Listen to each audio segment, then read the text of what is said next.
Heute starten wir mit einem leckeren Corn Turkey.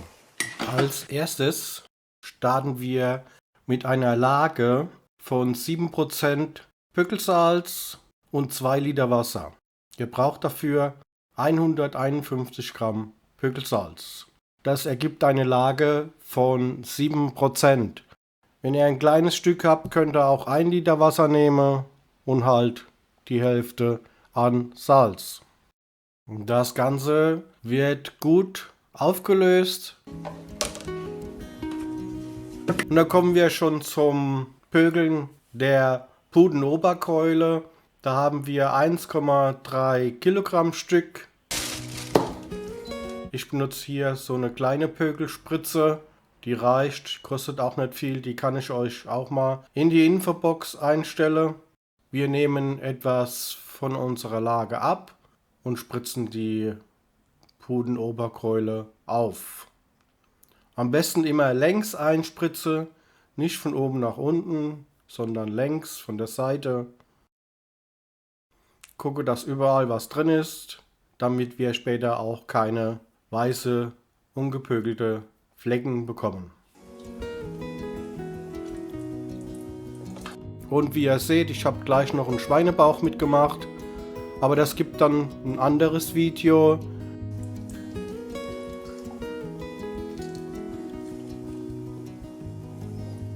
Mario's channel.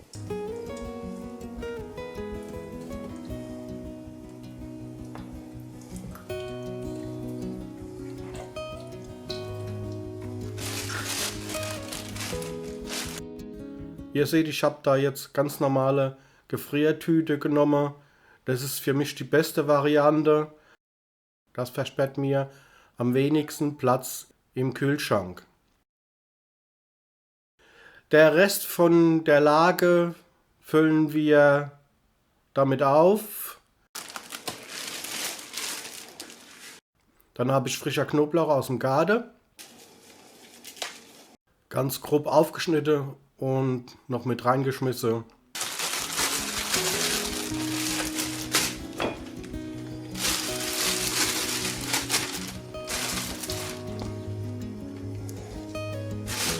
Was ich noch dazu benutze, das ist ein Einmachgewürz. Da nehme ich 2 Esslöffel davon. Darin enthalten sind Senfkörner, Dillsamen, Pfeffer, Koriander, natürlich auch Wacholderbeeren, Nelken, Lorbeerblätter gebe ich aber zusätzlich nochmal was dabei. Wer das ein bisschen pikant möchte, etwas Chili und Piment. Stelle ich euch aber auch wieder unten in die Beschreibung ein. Ist auch ganz billig und das könnt ihr auch in meinem Shop kaufen. Natürlich könnt ihr auch würzen, wie ihr möchtet, nach eurem Geschmack. So, das Ganze war nun für 2 Tage im Kühlschrank. Könnt ihr auch 3 Tage stehen lassen bei 4 Grad. Das Ganze wird gut abgewaschen. Ein paar Senfkörner oder so könnt ihr dran lassen, das schmeckt sogar gut. Und halt grob abwaschen. Das wird ja später nochmal abgewaschen nach dem Abrühren.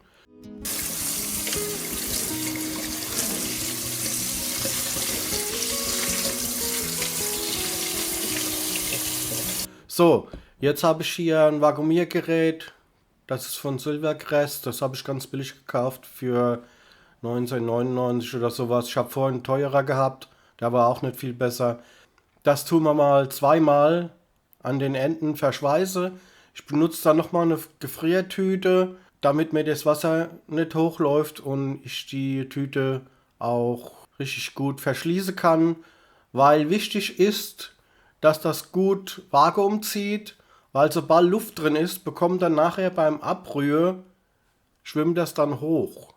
Also beim Abrühren wird eure Tüte nach oben gedrückt und die schwimmt oben. Deswegen gut Vakuum ziehen, damit es immer auch schön untergetaucht ist.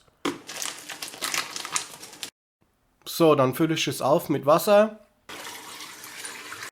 Von dem Sous Vide Stick gibt es auch ein Video, könnt ihr auch mal bei mir gucken. Und ich gehe jetzt hoch auf 84 Grad ungefähr und tue das für 2 Stunden abbrühe.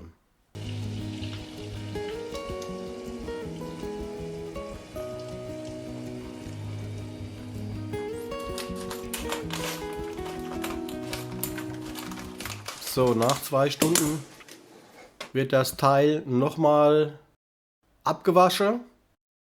Ich habe mir da extra so eine Bürste besorgt. Damit tue ich immer meine Schinken und alles mögliche bürsten. Ist ganz gutes Ding, weil wenn das mal vakuumiert ist und ein bisschen länger liegt, frisst sich das richtig in das Fleisch rein. Und es ist halt ganz schwer, das rauszukriegen. Und mit der Bürste geht es wunderbar. Kann ich euch aber auch mal in die Beschreibung unten einstellen.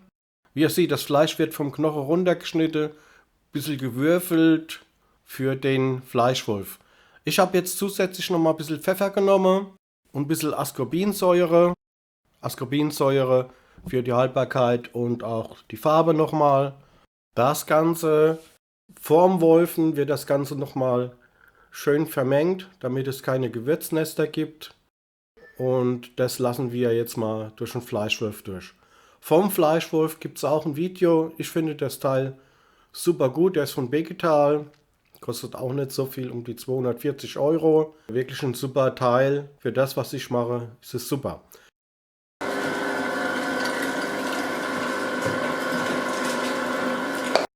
So, jetzt habe ich hier ein Aspic Plum mit heißem Wasser. Wird das aufgemischt und dafür habe ich benutzt 140 Gramm. Ich habe diesmal ein bisschen mehr genommen, damit dieser Corned Beef auch eine gute Festigkeit bekommt. Das ist so ein bisschen Probiersache, wie viel man dafür nimmt. Auf der Tüte steht drauf 65 Gramm auf 1 Liter Wasser, aber damit bin ich nicht ganz zufrieden und ich tue immer dieses Aspic Pulver nochmal ein bisschen erhöhen. Also die Konsistenz soll so ähnlich sein wie Leberwurst, nicht zu nass, aber auch nicht zu trocken. Ich habe jetzt ungefähr 1,2 Kilogramm Fleisch und habe da nochmal wirklich guten Liter Wasser reingegeben. Aber das müsst ihr dann sehen, wie eure Konsistenz wird. Ich rühre das immer wieder nochmal auf, dass sich das auch schön verteilt. Und beobachtet das, wie die Konsistenz wird. So, das Ganze hatte ich erst in eine Plastikform gefüllt, aber da ist mir ja eingefallen, dass ich ganz viele Formen von Frankreich habe noch. Die hole ich mir immer in der Metzgerei in Frankreich. Da haben die immer diese ganze Terrine drin. Die gibt es in verschiedene Größe und diese hat jetzt genau gepasst. Da gehen ganz genau 2 Kilogramm rein. Das Ganze müsst ihr dann über Nacht in den Kühlschrank stellen, damit das schön fest wird.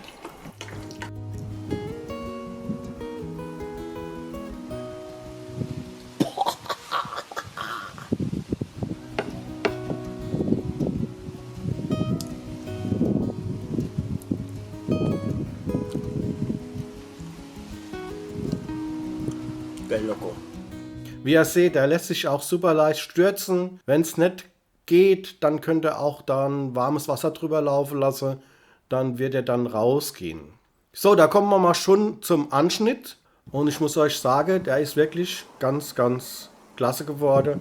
Hat viel Eiweiß, ist mager, aber schmeckt trotzdem unheimlich lecker. Was ich euch noch sagen muss, der lässt sich super einfrieren. Ich konnte das ja gar nicht alles essen. Und habe dann auch noch einiges eingefroren, wo ich mir dann immer wieder so ein Stück raushole und nehme es mit auf die Arbeit.